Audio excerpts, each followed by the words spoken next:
Good morning, student. I hope you have seen my last video. In those videos, I have explained about the beginning of Harappa civilization and the resources, how we can identify the importance of Harappa civilization in the development of human beings after the development of civilization. In that previous video we have shown that Harappa civilization is older than the other civilizations like the Mesopotamian and others. We have explained about the beginnings and their time period. We have explained about the beginning of the Harappa civilization and subsistence strategies, how they can survive their lives and what is the way of their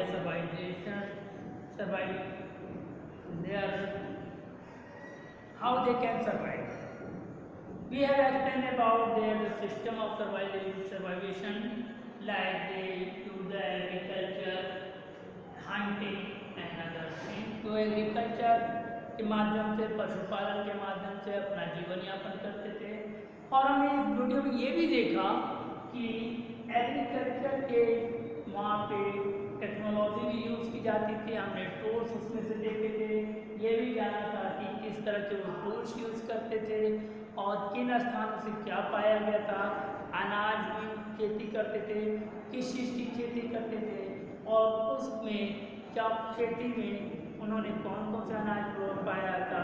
जले हुए जैसे अनाज थे, हमें barley के वहाँ पे हमें साइन मिला था, जौ का मिला था और उसके साथ साथ हमें धान भी मिला था, बाजरा मिला था, लिग्नेंस मिले थे।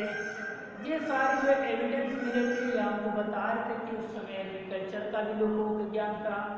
और उसका धौलावीरा राजस्थान में हमें वो सिंचाई के भी सड़क मिलते हैं, कालीबंगा से हमें जुते हुए खेत मिलते हैं और वहाँ पे धौलावीरा में जलाशय से दिखाई देता था कि वहाँ एरीगेशन की भी सुविधा थी कि एरीगेशन किस तरह किया जाता था, पानी को स्टोर करके खेतों का संचय किया जाता था।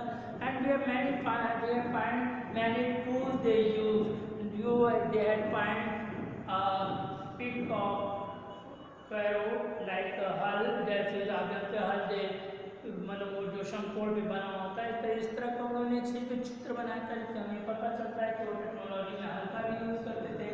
कैनल सिस्टम भी था, एरीगेशन के साथ वो उसका तो सिंचाई का भी वो करते थे। ये सारी चीज़ें हमने उसके बाद पढ़ी। फिर ये देखा कि वह जब सिविलाइजेशन कहाँ कहाँ स्थित थी। हमने लास्ट वीडियो में मोहनजोदाड़ो के बारे में पढ़ा। हमने यह बताया था, हमने कल के वर्चुअल क्लासेस में भी आपको बताया था मोहनजोदाड़ो के बारे में। मोहनजोदाड़ो को इसे प्लांट अर्बन सेंटर कहा गया है। वह क्यों प्लांट अर्बन सेंटर था, उसकी क्या क्या खासियत थी, इसकिस आधार पर उसे कहा गया। मैंने एक्सप्लेन किया था, बताया भी था कि नगर दो भाग में बटा था, एक लोअर पार्ट एक upper part. Lower part lower था लेकिन वहाँ अच्छे लोग रुकते थे, अपर पार्ट भी बड़ा था, वो जो एक ऊंचे टीले पे बसे हुए थे। दोनों जो पार्ट थे वो वॉल से घिरे हुए थे। हमने वहाँ के आर्किटेक्चर के बारे में बताया था, वहाँ के ड्रेनेज सिस्टम के बारे में बताया था कि जो वहाँ का जो रूट था ड्रेनेज सिस्टम बहुत अच्छा था। जो ड्रेनेज सिस्टम थे they are along with the walls और हर एक जगह वो जो सेंटर था वह ग्रिड सिस्टम पे भी बना होता है। ग्रिड सिस्टम का मतलब कि दोनों राइट एंगल पे रोडें बनी हुई थी, उसी रोड के आधार पे सिटी को प्लान किया गया था। और वहाँ पर ये भी दिखाया था कि डोमेस्टिक आर्किटेक्चर की घर के अंदर की बनावट कैसे होती है और घर कैसे बना था। वहाँ के सेंटर में कोर्ट यार्ड होता है, कोर्ट यार्ड के चारों रूम बने होते हैं, एंट्रेंस होता है। इनको मैंने फिगर के द्वारा भी शो किया था, वर्चुअल क्लास में मैंने आपको बताया था कि कोर्टयार्ड सेंटर का और उस सेंटर के रूम बने थे। डबल स्टोरी रूम भी पाया गया था। ड्रेनेज सिस्टम का रूम सेपरेट रूम होते थे, किचन अलग होता था और हर एक रूम घरों में यहाँ पे कुएं पाए जाते थे। और वहाँ पे मोहनजोदाड़ो में आर्कोलॉजिस्ट ने नियर अबाउट 700 वॉल्स पाए। ये सारी चीज़ें हमने आपको एक्सप्लेन किया था।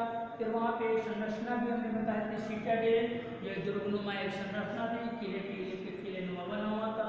और वहाँ पे सबसे इम्पोर्टेंट वहाँ जो मौजूदा फेमस है ग्रेट बाथ पाया गया था, बड़ा स्नानाघर पाया गया था, स्नानागार जहाँ पे बड़ा जलाशय था। वहाँ की सबसे बड़ी जो विशेषता थी तो जो लार्ज टैंक था तो उसमें पानी का रिसाव नहीं होता था, लार्ज टैंक पानी स्टोर किया जाता था। उसके जो गलियारा होता है उसके दोनों तरफ रूम बने हुए थे, पानी का वहाँ पे नियंत्रण होता था, यहाँ इकट्ठा किया जाता था। वहाँ पे नालियाँ बनी थी और पानी का फ्लो कुएं का जो निकलता था वहाँ आगे कुआं बना हुआ था, जिससे पानी के निकासी और फ्लो का जलाशय को भरने की व्यवस्था थी। एक प्लान बिल्डिंग एक सिटी उस समय डेवलप थी जिस समय हमें इस चीज़ का आभास था कि सिविलाइजेशन अभी स्टार्ट हुई है, लेकिन उस समय हड़प्पा सिविलाइजेशन वेल कंडीशन हो चुकी थी। इन सब चीज़ों के बारे में हमने डिस्कशन किया। अब ये जो है हम अब उनके सोशल लाइफ के बारे में जानेंगे। अभी तक हम उनके बिजनेस और इकोनॉमिकल फीचर्स को देखा था कि वो अपने कैसे वो सर्वाइवल सिस्टम्स फीचर को देखा था, कैसे सर्वाइव करते हैं। अब हम उनके सामाजिक जीवन के बारे में पढ़ते हैं कि tracking of society differences, tracking of society differences वहाँ सोसाइटी बस चुकी थी। वहाँ पे जो उनके बारे में हमें सबसे ज़्यादा जो जानकारी मिलती थी कि उनका जो सोशल सिस्टम क्या था, उन ब्रूअर्स के यानी ब्रूअर्स मीन्स सावधान मीन्स जो उनके जो कब्र बनी जाती थी वो वहाँ पे उनके कल्चर के बारे में पता चलता था। कब, क्योंकि वहाँ से चूँकि वहाँ पे जो कब्र मिली थी पता चल जाता कि वहाँ के लोग उसके बारे में क्या सोचते थे। इसके पहले भी जैसे मैंने बार बार एक्सप्लेन किया था कि जो मॉफिट्स हैं, जो बोन्स हैं, वो सब हमारे एविडेंस बनते हैं किसी भी सिविलाइजेशन को जानने और समझने के। तो वहाँ पर जैसे हमने मेसोपोटामिया की कास्ट फाइनल है, वहाँ पे जो सावधान था या जो रखने की जो सावधान की प्रोसेस थी अब पिरामिड नुमा होती थी। लेकिन यहाँ हड़प्पा सभ्यता में पिट्स बनाए जाते थे, यानी गड्ढे खोदे जाते थे और वहाँ पे शव को रखा जाता था, मतलब उसको ढक दिया जाता था। गड्ढे का नुमा क्या था बनाया जाता था, जैसे दफनाया जाता है उस तरह क्या था पिरामिड में दफनाया जाता था, उसमें लेप लगा रख दिया जाता था। उसके साथ ही जो उनके रोजमर्रा की चीज़ें यूज़ की जाती थी। As it is Harappa civilisation में भी सेम प्रोसेस था, उनके साथ उनके मामूली चीज़ें रखी जाती थी, सावधान में उनकी डेली यूजेस की भी चीज़ें रखी जाती थी। कहीं कहीं उनके साथ ऑर्नामेंट भी दिखाए जाते हैं, एविडेंस मिले हैं, ऑर्नामेंट भी पाए गए हैं, उनके डेली यूजेस की भी चीज़ें रखी हैं, पिट्स में रखा जाता था और उन्हें ढक दिया जाता था। ये एक सावधान जो ब्रूअर सिस्टम था वह पाया जाता था, जिस पर कि वहाँ पे एक खोपड़ी भी पाई गई जहाँ पर उनके वेट्स रखे हुए थे। एक ऐसा एविडेंस मिला था उसके बाद उसके खाने समय कि एक ऐसा जिस पर कि जैस्पर के छल जैस्पर से बने हुए छल्ले भी थे और रिंग भी पाई गई थी, मतलब ऑर्नामेंट भी रखे जाते थे। और ये ऑर्नामेंट बॉयज और गर्ल्स दोनों में समान रूप से पाए जाते। तो ना looking for the luxuries while से how their life was there, ने उनकी लाइफ कैसी थी और लाइफ की लग्जरी टेम्परेरी दोनों तरह की लाइफ थी। लग्जरी लाइफ के बारे में हमें कैसे पता चलता है, लग्जरी लाइफ के बारे में पता चलता है कि वहाँ के जो पॉट्स थे एक विशेष कलर के पाए जाते थे जिन पे सुंदर आकृतियाँ बनी रहती थी, कीमती आकृतियाँ थी, उन पे एक फैंस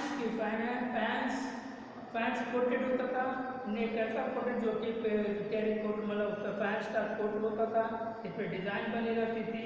उस पर वो कीमती चीज़ें जो फैन जो बालू का रंग होता है, बालू का एक लेप होता है, उसके ऊपर लगा कर उसे चिकना किया जाता था, उस पर कलाकृति बनाई जाती थी। उसी कलाकृति के आधार पर उसको सुंदर बनाया जाता था और उसका प्रयोग लग्जरीज चीज़ों को रखने के लिए, ऑर्नामेंट वगैरह रखने के लिए किया जाता था।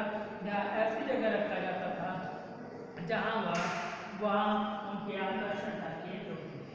वह एक प्रतिष्ठा का प्रश्न था, लोगों के समाज के लिए प्रतिष्ठा का व्यवस्था जो कि वहाँ उसका तो ये फाइनेंस उसका प्रयोग लिक्विड के लिए और के लिए परफ्यूम के लिए किया जाता था। अब इसके बाद हम बात करते हैं कि लग्जरी लाइफ के साथ साथ now we talk about the finding about craft production. ये टोटल था इनके बारे में हमने finding out about the craft production centre of the production. इतना क्राफ्ट की शिल्प के बारे में वहाँ की जानकारी कैसे होती थी। हमें मालूम था कि हड़प्पा के काल में कई सेंटर्स जो ट्रेड के सेंटर थे, चंद्वारो, मोहनजोदाड़ो, लोथल, कालीबंगा, सतकाडोर और मेलुहा, ये सब सेंटर ट्रेड के सेंटर थे।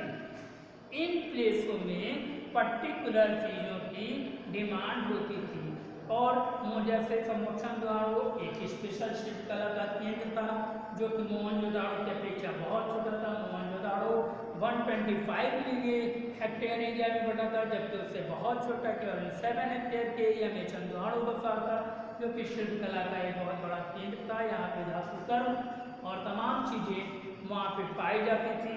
वहाँ पे मेटल्स वर्क होते थे, सीसाइड्स के वर्क होते थे, कटिंग होती थी। और उसके बाद वहाँ पे सील के निर्माण होता था, और उसके लिए जैस्पर और क्रिस्टल, ब्रॉन्ज, कॉपर्स के मेटल्स का भी यूज हो जाता था। ये सारी चीज़ें किसको कर रही है कि that time the technologies of the technology was in a very good condition. Cell, fines, terracotta barn clay, and some pits were made from the two pits are made two or two stones cemented together, some with the gold cap. यानी वो जो stones थे उनको जोड़ देना, cemented कर देना, फिर उसको गोल्ड कैप से बना देना, उसे सुंदर बना देना, ये सारी जो टेक्निक्स थी या उसके उत्कृष्ट शिल्प निर्माण के एग्जाम्पल्स हैं। टेक्नोलॉजी ऑफ मेकिंग में differ from the according to the materials they are a very soft stone, जो सॉफ्ट स्टोन थे उसको घिस करके डिफरेंट साइज में बनाता है। वो डिफरेंट साइज उसके शेप डिफरेंट होते हैं, शेपेड हो सकते हैं, शेपेड हो सकते हैं और रेक्टेंगुलर हो सकते हैं, तमाम तरह के हो सकते हैं। इस तरह की वो सारी चीज़ें जो कि पाई जाती थी उनका एक उसको शेप दिया जाता था।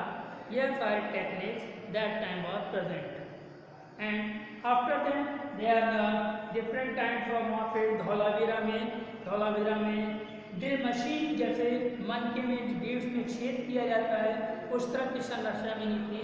ये जिससे कि मनके या बीड्स बनाए जाते थे सीसाइड से या स्टोन्स के अंदर छेद करके या बोन्स को परछुएट करके वो मालाएँ बनाए मनके बनाए जाते थे।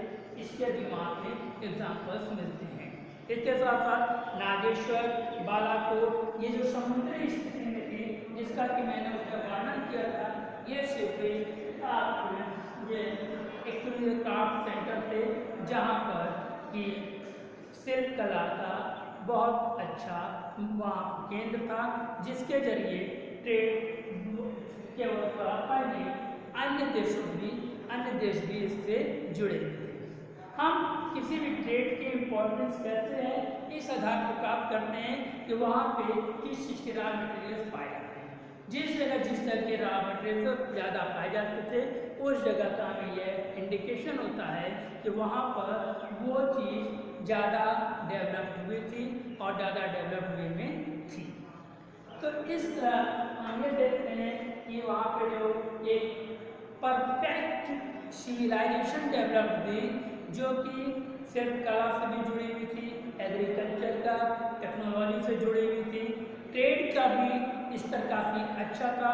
ट्रेड के भी हमें एग्जांपल्स मिलते हैं, मेलुहा, दिलमुआन जिसे कि ओमान कहते हैं, ओमान, मेसोपोटामिया, बहरीन, ये सभी जगह से हमें ट्रेड के संपर्क में भी जानकारी मिलती है। और चूँकि हमें पूरा इसलिए नहीं मिलता है कि अभी भी इसके जो स्क्रिप्ट्स हैं अनडिसिफर्ड है।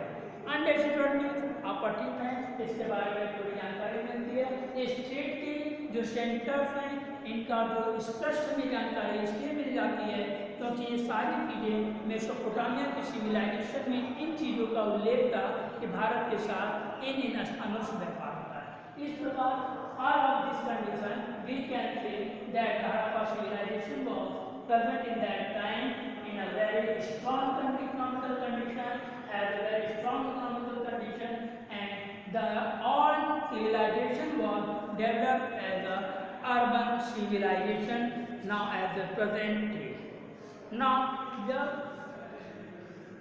next video I will study about what was the study to find the materials and how they do trade and what is their measurement, how they can make their script and what do they conduct their trade and what is the condition of their kingdoms, who rules their the kingdoms or their civilizations. इन चीज़ों का हम next video में पढ़ेंगे। आप इसका हमें class जरूर join करिए। नेक्स्ट जो इसका पार्ट होगा उसमें हम आगे जो अभी बताया है उनके बारे में पढ़ेंगे। फिर इसके जो बात का उसके बाद हम नेक्स्ट वीडियो में चैप्टर के लास्ट पार्ट के बारे में जानेंगे। That's all, have a nice day.